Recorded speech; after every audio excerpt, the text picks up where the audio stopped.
Vote ഒരു തെരഞ്ഞെടുപ്പ് എടുക്കണ സമയത്ത് വിലയുള്ള വോട്ട് ഈ ലോട്ട് ചുമാത കളയരുത് അമ്മിണിയെ സമ്മാനമാക്കൂ സ്വാതന്ത്ര്യം. അതെ, മരപ്പട്ടിയൊന്നും അല്ല, അരിവാൾ ചുറ്റിയ നക്ഷത്രം. മരപ്പട്ടിയൊന്നുമല്ല, AK ബാലൻ മറ്റേ പേടിച്ചതുപോലെ മരപ്പെട്ടി ചിഹ്നത്തിലല്ല, അരിവാൾ ചുറ്റിയ നക്ഷത്രം. തിരഞ്ഞെടുപ്പ് പ്രഖ്യാപനം വന്ന ഉടൻ തന്നെ ഞങ്ങൾ ആ തിരഞ്ഞെടുപ്പ് ഗോതയിലേക്ക് ഞങ്ങളുടെ പടയാളികളെ ഇറക്കി. അതാണ് ഞങ്ങളുടെ ഐക്യത. ഞങ്ങൾക്ക് പിടിവലിയില്ല, കസേരയ്ക്ക് വേണ്ടി അടികൂടാനുള്ള ആവശ്യമില്ല. ഞങ്ങൾ ഒറ്റ മനസ്സോടെ ഏക മനസ്സോടെ നേരെ പോകുന്നത്. ഇതൊന്നും ഞങ്ങൾക്കില്ല. എന്തുകൊണ്ടാ? അഭിപ്രായ സ്വാതന്ത്ര്യം ഇല്ലല്ലോ. അഭിപ്രായ സ്വാതന്ത്ര്യം ഇല്ലാത്തത് ആർക്കാണെന്ന് ഞങ്ങൾ കാണുന്നുണ്ട്. 24 മണിക്കൂറിനുള്ളിൽ കോൺഗ്രസ് മറ്റേ സ്ഥാനാർത്ഥി പട്ടിക ഇറക്കും പറഞ്ഞിട്ട് എവിടെ ആരും കാണുന്നില്ലല്ലോ. എവിടെ പോയി? അടി കഴിഞ്ഞിട്ടില്ലല്ലോ അവരുടെ അടി കഴിഞ്ഞിട്ടില്ല. നിങ്ങൾക്ക് അടി നടത്താൻ പോലും അഭിപ്രായ സ്വാതന്ത്ര്യമില്ലല്ലോ. അതല്ലേ പ്രശ്നം. പിണറായി ഒരു ലിസ്റ്റ് ഉണ്ടാക്കുന്നു, AKG സെന്ററിൽ വന്ന് നിന്ന് വായിക്കുന്നു, കൈയടിച്ച് പാസ്സാക്കുന്നു. പക്ഷെ ഇത്തവണ അത്ര അങ്ങോട്ട് കൈയടിച്ച് പാസ്സാക്കലല്ലായിരുന്നു, മടല് കൊണ്ടായിരുന്നു. കണ്ണൂരിൽ നിന്ന് അടി തുടങ്ങിയെന്ന് കേട്ടല്ലോ. കണ്ണൂരിൽ നിന്ന് മറ്റേ ഗോവിന്ദൻ ഞങ്ങളുടെ ശ്യാമളയ്ക്ക് എന്തിനാണ് കസേര കൊടുക്കുന്നത്? നിങ്ങളുടെ ഗോവിന്ദൻ ശ്യാമളയെ ഡിവോഴ്സ് ചെയ്തോ? ഇല്ലേ? അല്ല, ഇപ്പൊ മറ്റേ വന്നോണ്ടിരിക്കുന്ന കരക്കമ്പ എന്ന് പറയുന്നത് എന്റെ ഭാര്യ ആയതുകൊണ്ട് സീറ്റ് കൊടുത്തൊന്നും അല്ല എന്ന് അർഹതയുള്ളത് കൊണ്ടാണ് ഡിവോഴ്സ് ചെയ്യും. നോക്കൂ, അദ്ദേഹത്തിന്റെ ഭാര്യ എന്നതിലുപരി ഡിവൈഎഫ്ഐയുടെ പല സ്ഥാനങ്ങളും വഹിച്ചിരുന്ന ഒരു വ്യക്തിയാണ്. ഡിവൈഎഫ്ഐയുടെ അങ്ങോട്ട് മാറ്റി നിർത്ത്. അത് കഴിഞ്ഞിട്ട് ശ്യാമള എന്ത് പ്രവർത്തനമായിരുന്നു കേരളത്തിലെ ജനങ്ങൾക്ക് വേണ്ടി, പോട്ടെ കണ്ണൂരിലെ ജനങ്ങൾക്ക് വേണ്ടി നടത്തിയത്? അത് കണ്ണൂരിലെ ജനങ്ങളോട് പോയി ചോദിക്കും. ആന്തൂരിലെ സാജനെ കൊന്ന് കെട്ടിത്തൂക്കിയതിന് ശേഷം ശ്യാമളയെ എവിടെയും കാണാനില്ലായിരുന്നു. എന്ത് പ്രവർത്തനം ശ്യാമള നടത്തി? നിർത്തൂ. എന്ത് പ്രവർത്തനം നിങ്ങളുടെ ശ്യാമള നടത്തി? എന്ത് പോരാട്ടം? എവിടെയാ പോരാടിയത്? പോരാടി. PP ദിവ്യയെ ജയിലിൽ പിടിച്ചിട്ടപ്പോൾ ജയിലിന്റെ പുറത്ത് പോയി നിന്ന് മോങ്ങി പ്രതിഷേധിച്ചു. നിങ്ങൾ ഇത് മാത്രമേ കാണുള്ളൂ, ഞങ്ങളുടെ കുറ്റമില്ല. വേറൊന്നും നമ്മൾ കാണുന്നില്ല. നല്ലത് ചെയ്താലല്ലേ കാണുള്ളൂ. ഞങ്ങളുടെ സ്ഥാനാർത്ഥികളെ നിങ്ങൾക്ക് അറിയാമോ? ഗോവിന്ദന് സീറ്റില്ല. ഗോവിന്ദൻ പാർട്ടി സെക്രട്ടറി ആയിട്ട് തന്നെ ഇരുന്നാൽ മതി. ഗോവിന്ദന് സീറ്റില്ലെന്ന് അറിഞ്ഞപ്പോടെ പറ്റത്തില്ല, എന്റെ കുടുംബത്തിൽ ഒരു സീറ്റ് വേണം, എന്നാ പിന്നെ എന്റെ ഭാര്യ കിട്ടും. കമലാ വിജയനെ നിർത്താഞ്ഞത് നന്നായി. കുടുംബാധിപത്യമാണല്ലോ. കുടുംബാധിപത്യം. അയ്യോ, അതിലേക്കാണല്ലോ നിങ്ങളുടെ പാർട്ടി ഇപ്പൊ പോയിക്കൊണ്ടിരിക്കുന്നത്. കോൺഗ്രസിനെയും കടത്തി വെട്ടും. അതായത് ഞാൻ കഴിഞ്ഞാൽ എന്റെ മരുമോൻ, ഞാൻ ഇരുന്നും കിടന്നും ഭരിക്കും. അത് കഴിയുമ്പോൾ എന്റെ മരുമോൻ കഴിയുമ്പോൾ എന്റെ മോൾ വീണയുടെ മകൻ ഓനെ കൊണ്ടുവരും. എന്ത് കഷ്ടമാണ്. നോക്കൂ, ഞങ്ങളുടെ പാർട്ടി എന്തുമാത്രം ത്യാഗങ്ങളിലൂടെയാണ്. ഞങ്ങൾ ചോരപ്പുഴ ഒരുപാട് കടന്നിട്ടുള്ളത്. നിർത്തട. നിങ്ങളുടെ ഇന്നത്തെ ഏത് നേതാക്കളാ ചോരപ്പുഴ നീന്തി കടന്നത്? ആകെ ഒരു പിണറായി ഉണ്ട് പണയാനായിട്ട് എണിച്ചു പോണം. Binoy Viswam എവിടുത്തെയാടോ? CPM, LDF, CPI. അതുപോലും അറിയണതാണോ?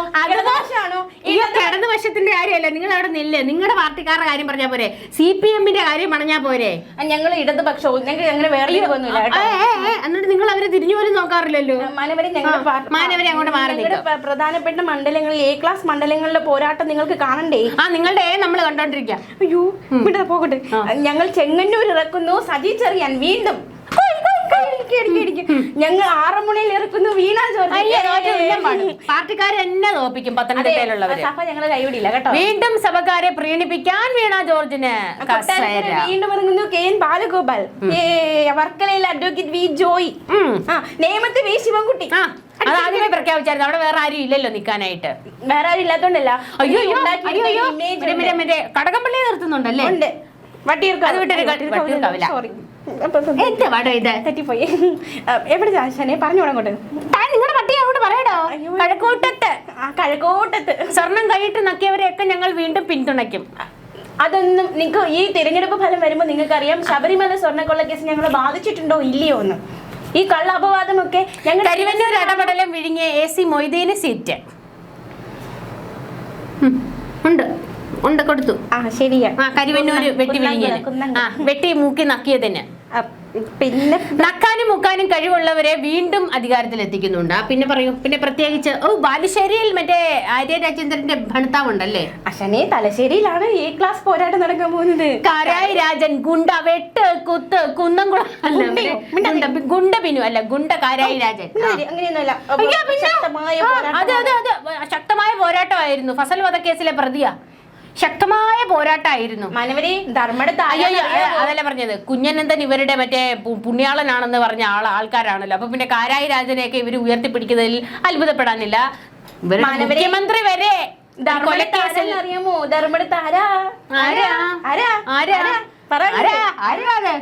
പിണറായി PBയിൽ നിന്ന് മത്സരിക്കുന്ന ഒരേ ഒരു നേതാവ്, അദ്ദേഹം ഇല്ലാതെ ഈ ഇലക്ഷൻ ഇല്ല. വേറെ ആരും ഇല്ല. പിൻഗാമിയെ പ്രഖ്യാപിച്ചാലല്ലേ അടുത്ത ആളെ പറയാൻ കഴിയൂ.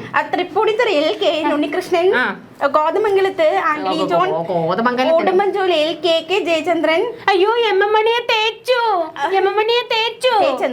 തലശ്ശേരിയിൽ എൻ ഷംസീറിനെയും തേച്ചു. മരുമോന് വേണ്ടി അല്ലേ, മരുമോന് വേണ്ടി വെട്ടുന്നു. അതുകൊണ്ട് എൻ ഷംസീറോ ഇതിൽ പ്രതിഷേധിക്കാതിരിക്കാൻ വേണ്ടിയാണ് തലശ്ശേരിയിൽ കാരായി രാജനെ നിർത്തിയിരിക്കുന്നത്. എന്തൊക്കെ അനാവശ്യമാണ്. നോക്കൂ, ഞങ്ങൾ ഒരു പ്രശ്നം ഇല്ലാതെ സ്ഥാനാർത്ഥി പട്ടിക അങ്ങോട്ട് ഞങ്ങൾ അങ്ങോട്ട് നിർത്തി പട്ടിക നിരത്തിയത് ഇവിടെ പിടിക്കുന്നില്ല. കണ്ണുകടി തന്നെ അതിന് നിങ്ങളുടെ പാർട്ടി തന്നെ അല്ലേ ഇപ്പൊ പുകച്ചിൽ നടക്കുന്നത്? നമ്മളാണോ പുകയ്ക്കുന്നത്? പുകച്ചില് മുഴുവൻ കോൺഗ്രസിലും BJP എവിടെ അവരെ സ്ഥാനാർത്ഥി പട്ടിക എവിടെ? എത്ര ദിവസം ആയല്ലോ? എവിടെ? നിർത്തു. നിങ്ങളുടെ പാർട്ടിയിൽ നടക്കുന്ന അടി നിങ്ങൾ കാണുന്നില്ലേ തെരഞ്ഞെടുപ്പ് പട്ടിക വന്നതിന് ശേഷം? അല്ല, നിങ്ങൾ മറ്റേ സഖാത്തികൾ എത്ര പേരുണ്ട് കേക്കട്ടെ? എത്ര സഖാത്തികളുണ്ട്? ദലീമ, പിന്നെ വീണ, പിന്നെ അംബിക, പിന്നെ മറ്റേ ശൈലജ. അതുകൊണ്ട് ശൈലജ ടീച്ചറിനെ വീണ്ടും വെട്ടി നിരത്തണം. അതിന് വേണ്ടിയിട്ട് പേരാവൂര് കൊണ്ട് നിർത്തിയിരിക്കുക. സംഭവം എന്താ പറയുക? ഈഗോയാ, പിണറായിയുടെ ഈഗോ. മട്ടന്നൂരിൽ കഴിഞ്ഞ തവണ 2021 നിയമസഭാ തെരഞ്ഞെടുപ്പിൽ വൻ ഭൂരിപക്ഷത്തിലാണ് ശൈലജ ടീച്ചർ വിജയിച്ചു കയറിയത്. അതായത് ധർമ്മടത്ത് പിണറായിക്ക് കിട്ടിയ ഭൂരിപക്ഷത്തെക്കാൾ ഭൂരിപക്ഷം പിടിക്കുവോ? അപ്പൊ അത് പിടിക്കുവോ അങ്ങോട്ട്? അതുകൊണ്ട് എന്താണെന്നറിയാമോ, ഒരു വെടിക്ക് രണ്ട് പക്ഷി എന്ന നിലയിലാണ് ഇത്തവണ ശൈലജയ്ക്ക് സീറ്റ് കൊടുത്തിരിക്കുന്നത്. ഒന്ന് മറ്റേ പേരാവൂരിലാണ് കൊണ്ട് നിർത്തിയിരിക്കുന്നത്. പേരാവൂർ കോൺഗ്രസിന്റെ UDFന്റെ സീറ്റാണ്. മനസ്സിലായില്ലേ? അതായത് KPCCയുടെ പ്രസിഡന്റ് സണ്ണി ജോസഫിന്റെ മണ്ഡലമാണ്. അവിടെ കൊണ്ട് നിർത്തി അഥവാ ശൈലജ തോറ്റാൽ വെട്ടി നിരത്താം, അഥവാ ജയിച്ചാൽ മണ്ഡലം പിടിച്ചെടുക്കാം. അങ്ങനെ ഒരു വെടിക്ക് രണ്ട് പക്ഷി. അതെ, ആർഷോ ചേട്ടനും ചിന്ത ചേച്ചിക്കൊന്നും സീറ്റില്ല. എന്തിനാ മുണ്ട് കൊടുക്കുന്നവനൊക്കെ എന്തിനാ സീറ്റ് കൊടുക്കുന്നത്? ചിന്ത ചേച്ചിക്ക് സീറ്റില്ല. പിന്നെ കൊണ്ട് രണ്ടേപ്പിച്ച് കൊടുക്കണമായിരുന്നോ സീറ്റ്? യുവ നേതാക്കളെയൊക്കെ ആര്യ രാജേന്ദ്രനും ഇല്ല. നിയമത്തെ നമ്മൾ കൊടുക്കുമെന്നൊക്കെ കരുതിയത് തേഞ്ഞൊട്ടി. അത് പിന്നെ ഞങ്ങളുടെ PP ദിവ്യക്കും ഇല്ല, പെട്രോൾ പമ്പ് ദിവ്യക്കും ഇല്ല. അതൊക്കെ കൊടുക്കാൻ ഞങ്ങൾ എന്താ മണ്ണം വരാനോ?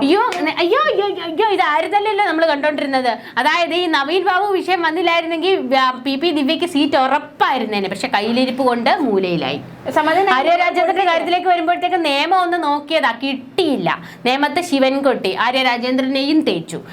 മറ്റേത് കൊല്ലത്ത് ചിന്താ ജെറോം കുറെ കാലങ്ങളായിട്ട് നോക്കുന്നതാ, അതും കൊടുത്തില്ല, തേച്ചൊട്ടിച്ചു. അതായത് സഖാത്തികളുടെ നാവാട്ടം കൂടിയപ്പോൾ നാട്ടുകാർ തെറിവിളി തുടങ്ങി. അതുകൊണ്ട് ഈ സഖാത്തികളെ കാണിച്ചു കഴിഞ്ഞാൽ പൊളിച്ച തെറിവിളി കേൾക്കുമെന്ന് അറിയാവുന്നത് കൊണ്ട് പട്ടിക ഇറക്കുമല്ലോ, അപ്പൊ നമുക്ക് കാണാം കേട്ടോ എത്ര വനിതകളുണ്ടെന്ന്. അയ്യോ, അവരുടെ പട്ടികയിൽ നമുക്ക് വലിയ പ്രതീക്ഷയൊന്നുമില്ല. അല്ലേ തന്നെ അടിയാ. അവിടെ കണ്ണൂരിലെ ഗർജിക്കുന്ന സിംഹം സുധാകരൻജി കരഞ്ഞുകൊണ്ട് നടക്കുന്നു, എനിക്ക് സീറ്റില്ലേ എന്ന് പറഞ്ഞു. ആദ്യം അത് അവരെടുത്ത് നീക്കാൻ പറ, സീറ്റ് എടുക്കാൻ പറ. P ജയരാജന് സീറ്റില്ല ഇവരുടെ പാർട്ടിയിൽ. കാര്യം എന്താ? കണ്ണൂരിലെ ശക്തനായ നേതാവ് P ജയരാജൻ എത്ര കാലമായിട്ട് നിങ്ങൾ വെട്ടി ഒതുക്കി വെച്ചേക്കുവാടോ? ഉളിപ്പുണ്ടോടോ? കണ്ണൂരിൽ പിണറായിക്കും തലയ്ക്ക് മുകളിലാ P ജയരാജൻ. അതായത് RSSനോടും BJPയോടും സന്ധി ചേർന്ന് എനിക്കൊരു സമാധാനമില്ല എന്ന് നട്ടെല്ല് നിവർത്തി നിന്ന് പറഞ്ഞ ഒരേ ഒരു നേതാവ്. മനസ്സിലായോ? ഇവരുടെ പിണറായി വരെ മോദിയെ കാണുമ്പോൾ അതിങ്ങനെ വളയും. പക്ഷെ P ജയരാജനെ അതിന് കിട്ടത്തില്ല. കറകളഞ്ഞ നേതാവ്. ആ മനുഷ്യനെ എത്ര കാലമായിട്ട് വെട്ടി ഒതുക്കി വെച്ചിരിക്കുക. നാണം ഉണ്ടോടോ? തനിക്കൊക്കെ നട്ടല്ലുണ്ടെങ്കിൽ, നിലപാടുണ്ടെങ്കിൽ അതിനെ വിമർശിക്കാൻ തയ്യാറാകണോ അങ്ങോട്ട്? കേട്ടോ, തനിക്കൊക്കെ നട്ടല്ലുണ്ടെങ്കിൽ, വാഴപ്പിണ്ടി അല്ലാതെ നട്ടല്ലാണ് പുറകിലുള്ളതെങ്കിൽ അതിനെതിരെ ഒന്ന് പ്രതിഷേധിച്ച് കാണിക്കടോ. എന്റെ നട്ടല് കാണിച്ചു കേട്ടോ. കാണിക്കണ്ട കൂടുതൽ. പോവാണോ? ഞാൻ പറഞ്ഞു കഴിഞ്ഞില്ലായിരുന്നു. കേക്കണ്ട. പോയി. മനസ്സിലായില്ലേ? വിജയിച്ചു കയറുന്ന സീറ്റുകളിലൊക്കെ മൊണ്ണകളെ കൊണ്ട് നിർത്തിയിരിക്കുക. PK ശ്യാമള, ആ മൊണ്ണകളിൽ നിന്ന് തന്നെയാണ് പറയുന്നത്. PK ശ്യാമള, കാരായി രാജൻ. ആ കാരായി രാജനെയൊക്കെ ജയിപ്പിക്കുമായിരിക്കും കേട്ടോ. കാരണം പാർട്ടിക്ക് വേണ്ടി വാളെടുത്ത ആളാണല്ലോ. പോയോ? വരുന്നില്ലേ ശകുന്തളെ? ഞങ്ങൾ മൂന്നാം മുഴത്തി കാണും. എന്നെ കൊണ്ട് വാക്ക് മാറ്റി പറയിക്കരുത് കേട്ടോ താൻ. അല്ലേ നെറുകേട് കാണിച്ചിട്ട് പിണറായി ക്ലിഫ് ഹൗസിൽ ഇരുന്ന് ഉണ്ടാക്കിയ ലിസ്റ്റും കൊണ്ട് വന്നിട്ട് അതങ്ങോട്ട് എടുത്ത് പൊക്കി പിടിച്ച് കാണിച്ചിട്ട് ഇവിടെ ഞങ്ങളുടെ പാർട്ടിയുടെ ലിസ്റ്റ് എന്ന് തേങ്ങാക്കൊല എണിച്ചോളും ഒലക്കിടും.